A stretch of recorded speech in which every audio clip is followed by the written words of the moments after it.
Minsan may nakalagay na pangalan ng isang kandidato, minsan ganyan, pero hindi po nangangahulugan na yun ang binoto nila.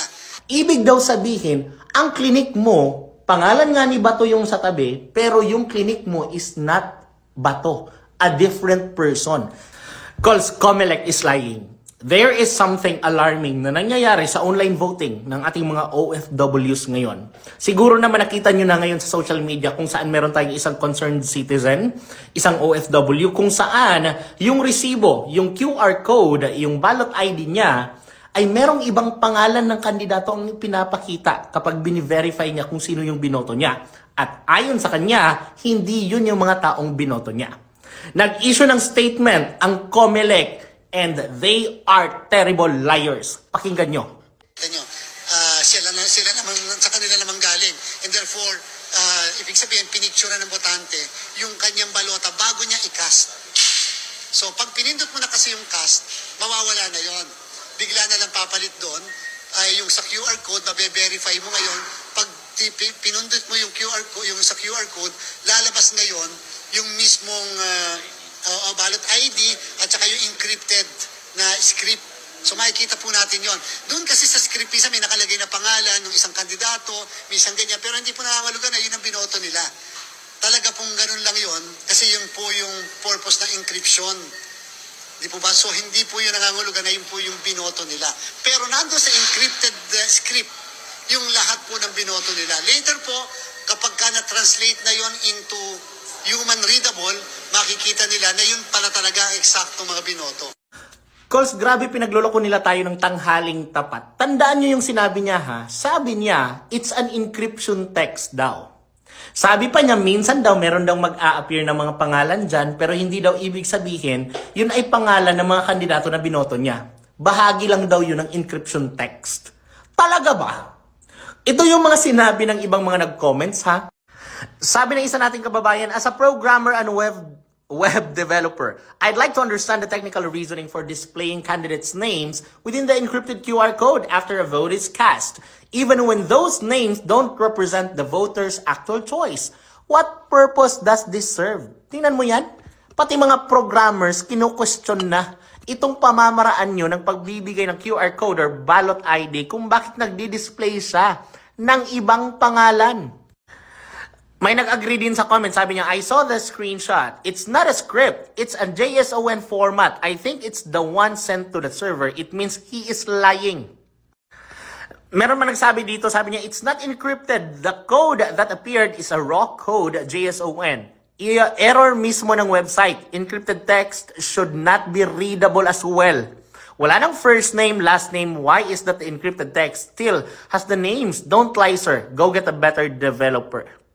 Here's the thing, hindi ako programmer. I am an engineer. Pero meron akong pamamaraan to verify kung nagsisinungaling siya o hindi. We have AI.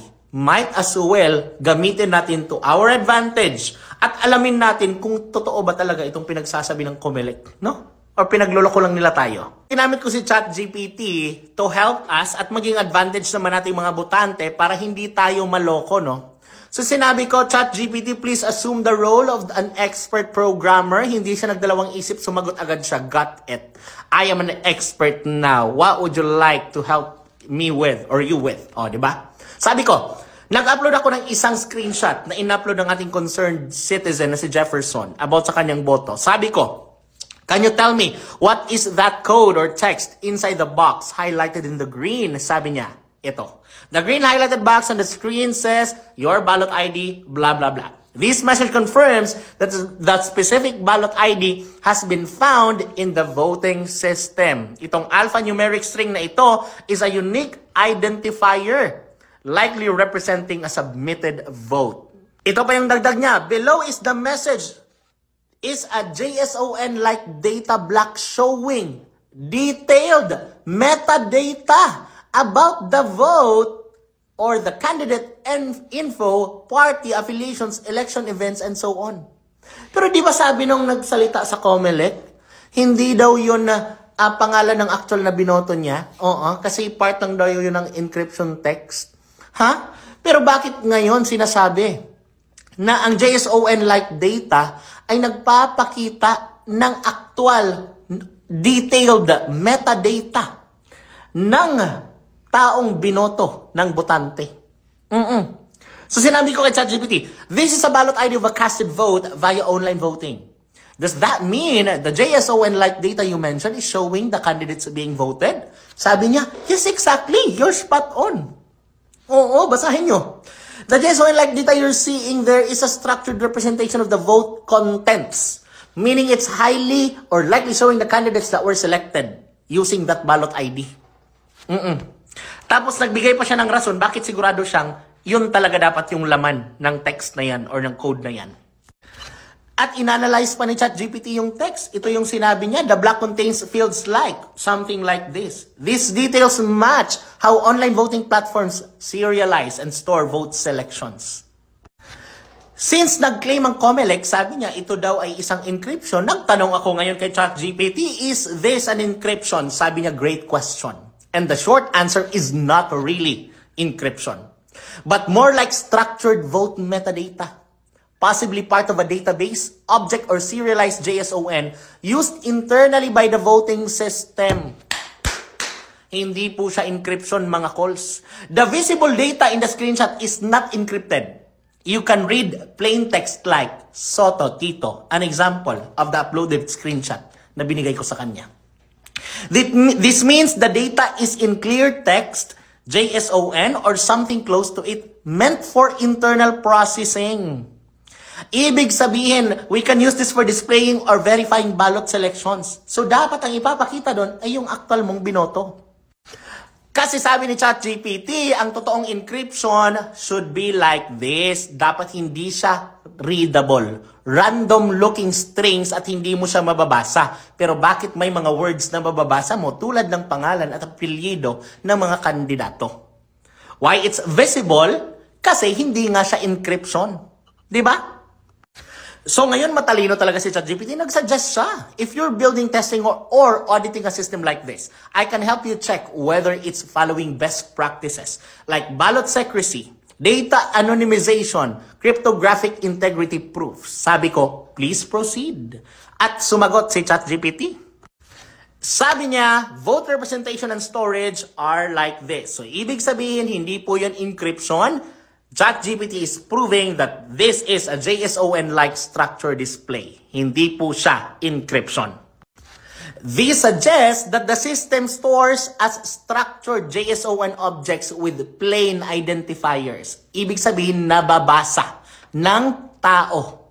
Oo. Ang encrypted, hindi po nababasa. Sabi niya, only the system with the private key can decrypt votes. Even insiders can see how someone voted. Diba? Can't see how someone voted kung talagang encrypted siya. But this case, hindi siya encrypted. Dapat ganito daw yung encryption. Tapos nagsuggest pa si ChatGPT, sabi niya, dapat para merong integrity yung online voting, dapat merong ganito. End-to-end verifiability, voters gets a receipt, voter can later verify their vote in the final tally, but can't prove to others how they voted. So, para to prevent vote buying. Diba? Zero knowledge proofs. The system proves it handled your vote correctly without revealing the contents. Ito na yung pamamaraan to ensure transparency but with integrity yung ating online voting. So, yung conclusion ni ChatGPT, yes, it looks like this vote was stored in plain text, structured format, not encryption. No, it does not appear encrypted. This may be okay if the system has other protections in place like server-side access controls. Hindi natin alam kung anong ginagamit ng COMELEC, but it's not ideal for a fully secure and private voting platforms.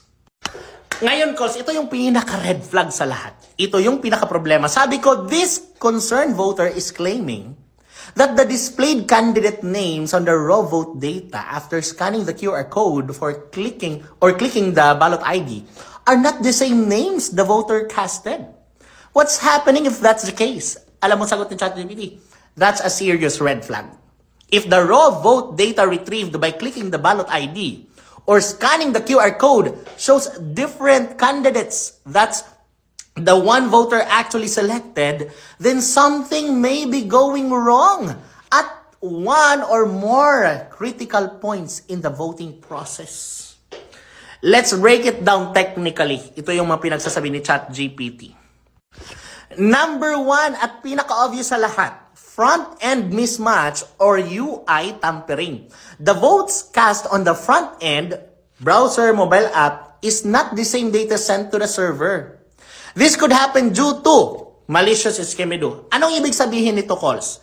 Say for example, nag-click ka dyan ng pangalan. Say for example, sabihin natin na pangalan ni Bato. And then clinic mo yung box dyan para iboboto mo si Bato.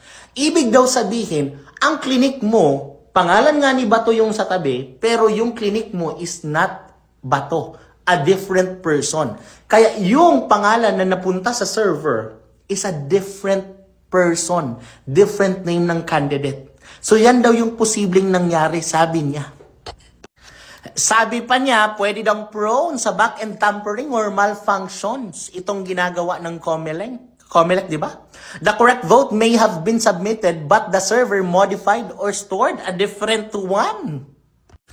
Number 3, yung QR code or ballot ID points to the wrong vote. If the QR code or ballot ID doesn't uniquely and securely identify the voter's only encrypted vote, it may pull up someone else's vote. And lastly, ito, basahin nyo na lang. But to keep it short, sabi niya, the vote integrity is compromised. Ballot secrecy may also be at risk in this kind of system na online voting ang meron sila. And lastly, baka sabihan niyo ako na utu-uto sa AI. At least nagtanong ako, how confident are you with all your answers? Give me percentage. Sabi ni ChatGPT, I'd say I'm 95% confident, no? In the accuracy and technical soundness of my answers based on the following. Basahin nyo na lang. Kung gusto nyo maging 100% yung pagkatama ni ChatGPT, we can provide more information. So, calls, bakit ko ginagawa to? Because I'm a Filipino, I am a concerned citizen. Hindi pwedeng hayaan lang natin na niloloko tayo harap-harapan. No? If you're an expert in this field, if you're a programmer, kung meron kang point of view, meron kang idea na makakaambag sa discussion, go ahead and put that in the comment section. Walang problema. If there are errors or something wrong about sa discussion na nabanggit ko or sa mga sagot ni ChatGPT that needs some clarifications or verifications, go ahead and put that in the comment section. You are most welcome. Pag-usapan po natin yan kasi dapat meron tayong alam at dapat tayong nakikialam. Lalong-lalo na sa ginagawa ngayon ng Comelec. Ang ating hinaharap, the future of this country, ay depende sa magiging resulta ng eleksyon 2025. Tara, calls, kape. Kasi sa script, may